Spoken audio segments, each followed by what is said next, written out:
हम जिस तरह से सोचते हैं उसका हमारे जीवन पर गहरा प्रभाव पड़ता है। यह एक ऐसा पाठ है जिसे भारत के एक छोटे से गांव में रहने वाले रमेश नाम के एक व्यक्ति ने खूबसूरती से समझाया था। रमेश एक किसान था जिसके पास जमीन का एक छोटा सा टुकड़ा था। कड़ी मेहनत के बावजूद वह घर चलाने और अपने परिवार को प्रदान करने के लिए संघर्ष कर रहा था। वह अक्सर यह सोचकर निराश और असहाय महसूस करता था कि उसकी परिस्थितियां कभी नहीं सुधरेंगी। एक दिन रमेश की मुलाकात एक बुद्धिमान व्यक्ति से हुई जो उसके गांव से गुजर रहा था। बुद्धिमान व्यक्ति ने देखा कि रमेश दुखी था और उससे पूछा कि क्या गलत था। रमेश ने अपने संघर्षों और अपने विश्वास को साझा किया कि उनका जीवन कभी बेहतर नहीं होगा। बुद्धिमान व्यक्ति ने धैर्य से सुना और फिर रमेश को अपने साथ चलने के लिए कहा। जब वे चल रहे थे, बुद्धिमान व्यक्ति ने उनके चारों ओर सुंदर फूलों, पेड़ों और पक्षियों की ओर इशारा किया। उन्होंने रमेश से उनकी सुंदरता का निरीक्षण करने और इस तथ्य पर विचार करने के लिए कहा कि कठिनाइयों और चुनौतियों का सामना करने के बावजूद वे फलते फूलते और बढ़ते रहे।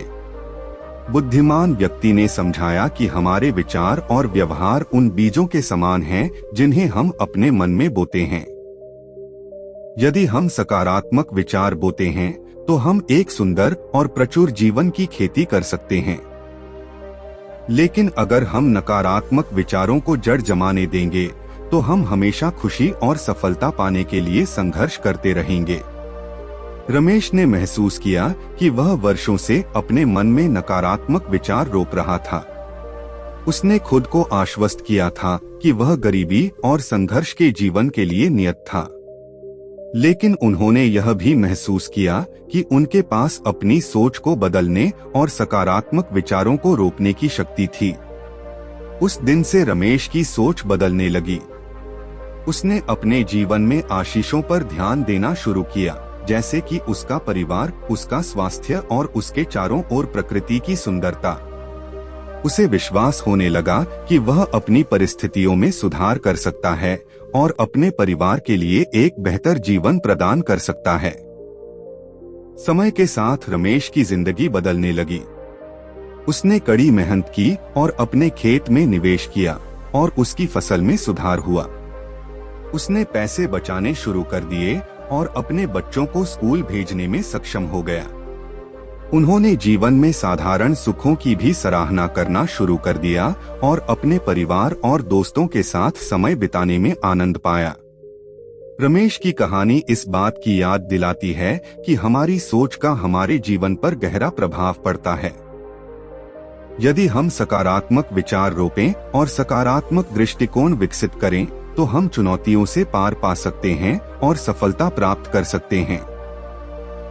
हालांकि अगर हम नकारात्मक विचारों को जड़ जमाने देते हैं तो हम हमेशा खुशी और तृप्ति पाने के लिए संघर्ष करेंगे। अंत में रमेश की कहानी हमें सिखाती है कि हमारी सोच एक शक्तिशाली उपकरण है जो हमारे जीवन को आकार दे सकती है। सकारात्मक दृष्टिकोण विकसित करके और अपने जीवन में अच्छाई पर ध्यान केंद्रित करके हम चुनौतियों पर काबू पा सकते हैं और अपने लक्ष्यों को प्राप्त कर सकते हैं। आइए हम सभी सकारात्मक विचारों को बोने और एक सुंदर और भरपूर जीवन बनाने का प्रयास करें।